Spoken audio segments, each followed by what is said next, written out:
Hey, welcome back. My name is Sushant Satish, and I'm your trainer for this Microsoft Azure AI Fundamentals. In this video, we are starting a brand new module which is about conversational AI. The first lesson is about conversational AI concepts. So, without wasting any more time, let's get into it.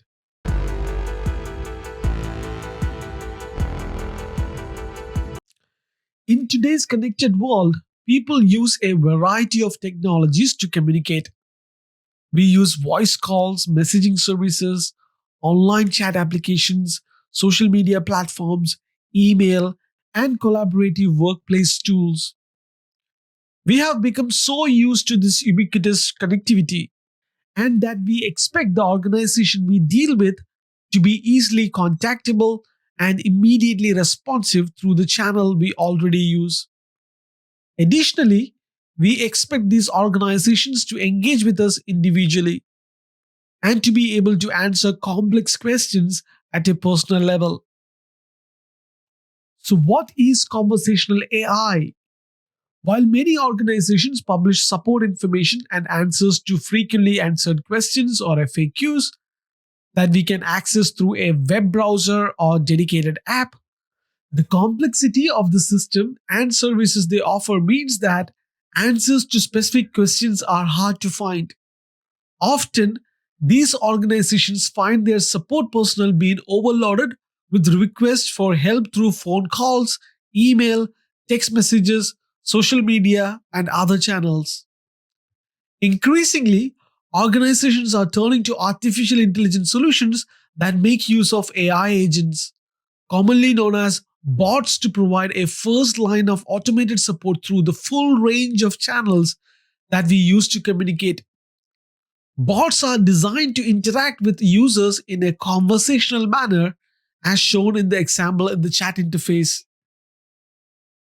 So, I have shown an example here of a chat interface. You might have seen something similar on a website, but bots can be designed to work across multiple channels, including email, social media platforms, and even voice calls. Regardless of the channel used, bots typically manage conversational flow using a combination of natural language and constrained option responses that guide the user to a resolution. These conversations typically take the form of messages exchanged in turns. And one of the most common kind of conversational exchange is a question followed by an answer. This pattern forms the basis for many user support bots and can often be based on existing FAQ documentation. To implement this kind of solution, you need a knowledge base and a bot service. So, what is a knowledge base? To implement this kind of a solution, you need a knowledge base of question and answer pairs and a bot service. So, what is a knowledge base of question and answer pairs? It is usually some built in natural language processing model to enable questions that can be phrased in multiple ways to be understood with the same semantic meaning. And a bot service that provides an interface to the knowledge base through one or more channels. So, when designing a bot, developers should consider some of the following guidelines. Be transparent about what the bot can or can't do. Make it clear that the user is communicating with a bot. Enable the bot to seamlessly hand off to a human if necessary. Ensure the bot respects cultural norms. Ensure the bot is reliable. Respect user privacy. Handle data securely. Ensure the bot meets accessible standards and assume accountability for the bot's action. So let me demonstrate how a bot system looks like. So I'm going to go to a Microsoft Research deployed bot. So this is designed for healthcare. I'm going to click on try a demo. So let me ask some question. So I'm going to ask for a question which is not mentioned here.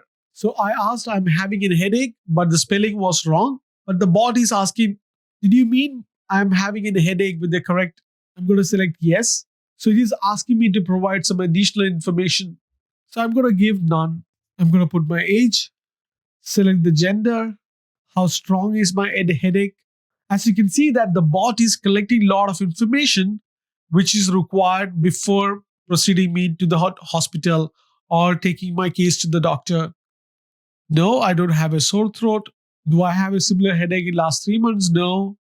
How long have you had the headache before? Like, I just select 1 hour. I'm going to select yes. As you can see that the bot is asking a lot of questions and I'm going to respond with my responses and it is tracking all the data. So you can build in your own solution to smoothly hand over the information after collecting from the patient and redirect that to the doctor as well. So after I provided all these responses, it given me a summary, my age, gender, and initial complaint, and other problems and symptoms. Based on the answers I have given, in the suggested care, it requested me to call an ambulance, and it said that the possible cause is because of a carbon monoxide poisoning. As you can see that this is one classic example of creating a conversational AI bot. So let's learn about what is the Q&A Maker service. The Q&A Maker is a cognitive service that enables you to define a knowledge base of question and answer pairs.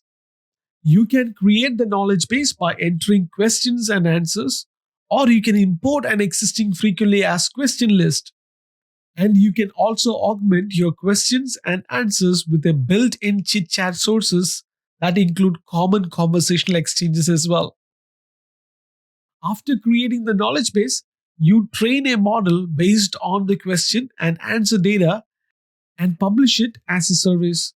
Client application and particular bots can then consume the knowledge base and use it to determine appropriate response to user inputs. And Azure Bot Service provide a platform for creating, deploying, and managing bots. With the Azure Bot Service, developers can use the Microsoft Bot Framework SDK to develop bots and easily deploy and manage them in Azure.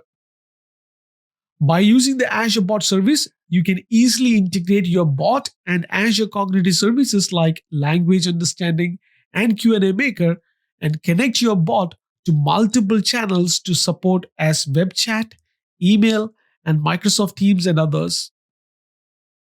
So we have completed all modules which is required for this AI 900 fundamentals, and I wish you all the very best for your continued success. I will see you on the next examination course. Till then, take care.